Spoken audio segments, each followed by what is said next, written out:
What do you guys miss from the 2000 to 2009 internet? Online message boards were way more niche and felt like more of a community. In the early 2000s, I used to post on a message board for a random website for the band Stained. There are probably 10 of us total, and we were all regulars. I got to know them better than anyone I've ever conversed with on a larger forum like Reddit, even though I never met any of them in real life. Problem with Reddit replacing forums is also that topics get locked after 6 months, so there's no way to add information to a thread later or keep things going for a long time. And there's much less community and chronology. Not only that, but behaviors that were once considered spam and flooding in message boards are ordinary in Reddit. Outside of specialized subs like AskSads, you'd be at best laughed at if you ever complained someone's reply was off topic. Web forums had a whole different culture, focused in content and depth, while Reddit is very superficial in comparison. I dare to say that Reddit lies in the intermediate area between a web forum and an image board like 4chan. The blogs. In 2000, people hadn't really cottoned on to the idea of monetizing social media, so the people writing blogs were just writing them because they felt they had something interesting/funny to share. You'd have some completely normal guy just writing about funny stuff that happened that day at his work, with no expectation of being paid for it, no flashy site, no product promotion, just good content. Obviously that still exists, but the good stuff gets very slick and loses the honesty of some guy's side project when it becomes a job in of itself. My favorite was a patent attorney called Fresh Pepper who really wanted to be a pastry chef, and was awesome at baking.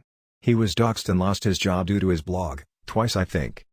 I'm also a patent attorney and started work the same time as him, and there were other parallels. I read his blog compulsively and felt a genuine loss when he, understandably, decided it was too risky to continue. Every couple of years I do some Googling to see if by some miracle he has started it up again. But no. Thanks Fresh, who and wherever you are. I can't believe how fast things move on the internet. The Blizzard matchmaking service got me into this Mythic Plus guild called Panda and Natty Light Brewers and a role healing their weekly second team. It's hard work and I try to keep up, but my hands hurt most of the time. I don't think the tank likes me very much. Sometimes, after the weekly run, I take out my old tablet and play Angry Birds. I keep thinking my Nigerian girlfriend will pop up on MSN Messenger and say hello, but she never does. I hope wherever she is, her mom's surgery went well, and her brother is out of jail. I have trouble sleeping at night. I keep having bad dreams that streaming is down. I wake up scared. Sometimes it takes me a while to remember where I put my smartphone. Maybe I should get me a gun and shoot everyone I see doing a Fortnite dance. I could shoot the tank while I was at it, sort of like a bonus. I guess I'm too old for that sort of nonsense anymore. I don't like it here. I've decided not to stay. P.S. Tell Tom I'm sorry I stopped logging into MySpace. No hard feelings. I miss YouTube when it was just people uploading their crazy stuff rather than professionally made shows. eBay when it was mostly just people selling stuff they didn't want rather than commercial online businesses. Facebook when it was just connecting with people you knew and sharing snippets of your life rather than everyone trying to push their political views on their friends. Yeah. WTF happened to Facebook that made it so political? All the old people invaded. It's like a social network for email forwards. It wasn't old people signing up, it was Facebook deliberately buying into algorithm-driven outrage and clickbait articles as a way to increase ad revenues. There's an argument to be made old people took the bait to a much greater degree or check their sources less or are just more averse to adopting other non-Facebook platforms, but if Facebook still prioritized recent, mundane updates about what your friends had for lunch or whose birthday it is, it wouldn't be the hellhole that we know it is today. UIs and general web page design are 1000x more user-friendly. I don't know. At least back then I didn't try to click something only to have the whole page layout shift at the last microsecond, so I clicked on something completely different and have to go back and wait for the page to fully load this time just to be sure no elements would jump around on me. Sure, images would take forever to load on dial-up, but the image placeholders were there and the page text and links were all stable. And don't even get me started on infinite scroll. We've also gone backwards in terms of accessibility in general, especially with recent minimalist design aesthetics. 20-something designers who are trying to rock the new aesthetic don't realize that the half-blind seniors trying to fill in their form can't see the difference between their page background #F0F0F5 and the unbordered #FFFFF text box. They literally do not know where to type, and it's not because they're stupid. It's because your shiny minimalist design is a shit design. The same thing goes for dark designs. It's easier digested by young eyes, and older eyes as well as those who otherwise have poor vision. Even those who aren't legally blind but who have astigmatism, suffer eye strain when viewing light on dark design. The old Newgrounds vibe, everybody just made shit and people watched it and it was amazing. Nowadays it feels that everything has to be amazing quality and everybody is subscribed only to the best people and you don't have to go through waves of shit. I mean, I get it, but there was something magical about finding something nice once in a while, and have so many people just trying it out and easily submitting new videos. With YouTube that barrier just feels higher. Nowadays it feels that everything has to be amazing quality. And fake. Most top popular YouTubers all have the same artificial personality and the videos have that corporate approved air to it. Actual YouTube creators with independence to create their vision is a rare thing. Early YouTube still had it. I miss that. Think there's a bit of rose-tinted glasses in effect here. Pop-up ads were 50 million times more prevalent and intrusive in the internet of the early 2000s. Before browsers started shipping with built-in pop-up blockers, you'd regularly get pop-ups that, when closed, open more pop-ups, that open more, trapping you in endless pop-up loops. You'd also get sites that started downloading shit onto your computer without your permission or would change your homepage to some dodgy spam site. When we were all using dial-up, there was also malware that would change your dial-up settings to connect you through a server in Guinea-Bissau and leave you with massive phone bills.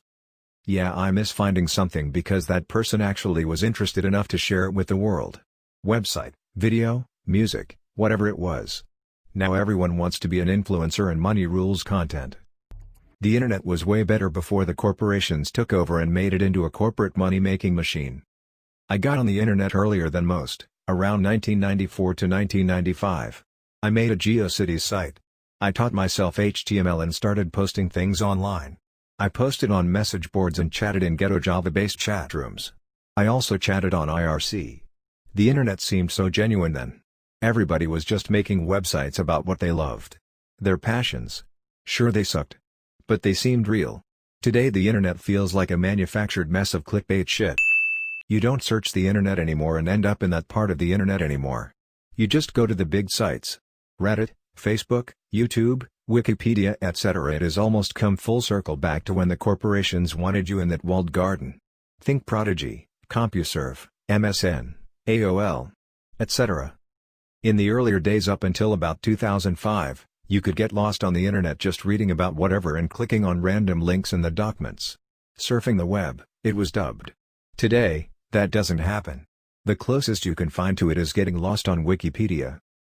You used to be able to customize your page on a lot of places until every website decided they have to look the same.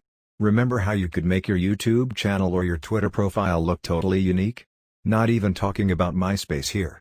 I blame Facebook and every website that wants to copy its formula. Also, the death of forums is pretty sad, as I always enjoyed the intimacy of smaller communities that have the same interests. I spent a lot of time on forums as a teenager and you basically grew up with those people. Reddit just isn't the same in that respect. In general, the internet has become so centralized that we have only a few big websites that really matter and that we frequent often. It used to be a lot more and they weren't corporate giants that only wanted more clicks. That was part of the wonder of the internet for me. I miss that you weren't expected to always be available to people. You'd log on like once a week, maybe twice, and check your messages on MySpace or check your email or use AIM, and then you'd get off and live your life and nobody seemed offended that you couldn't get to their message right away. Now, God forbid you don't feel like conversing on Messenger but you want to scroll on your phone or repost things. You also have to get back to people faster or they get offended. You also should remove the option of your messages being shown as read or seen, or else you are going to get more messages or offend someone. I can't even deactivate my Facebook for my own mental health without people I don't even talk to later asking me in person if I blocked them. I don't even talk to you, what did you do that would make me block you? I genuinely miss when things on the internet were not a reflection of themselves. Everyone's internet version of themselves was an obnoxious, eccentric, exaggerated version of themselves. You'd read things online and genuinely just think it's the internet whatever. Then at some point, all of a sudden online behavior became a real reflection of who you are. I'm not talking about threatening people and other forms of violence. I more mean making a crude joke, or saying ridiculous things for the sake of being ridiculous. Nowadays, your Twitter or Instagram is a pure reflection of who you are. It's created this delusion for kids that celebs on Instagram are always perfect and beautiful. And it's also made individual tweets or interactions be entire descriptions of your character. I understand wanting to hold people accountable, It was just a really strange transition. I genuinely remember registering for things online and using all false information, because who would possibly use their real name on the web? Now it's the opposite. Online life is part of real life. This might sound needlessly convoluted, but I miss when there was a clear divide between being online and offline. When going online was something you had to commit to, like you'd just be writing a Word document or playing a game or whatever offline, but would decide I want to go online now to look something up for my school assignment and would have to click connect. The whole always online thing which has crept up on us over the years does annoy me a little. We've now reached a point where if my ISP screws up and my internet goes out for a few hours, I sometimes can't even fire up a locally installed single-player PC game to entertain myself during the time, because even starting the game requires an internet connection. Almost no clickbait. Napster plus Winamp. It really whips the llama's ass. Memes had wit. And were profound and funny. Not having to consent to cookies. Edit, fix Winamp slogan.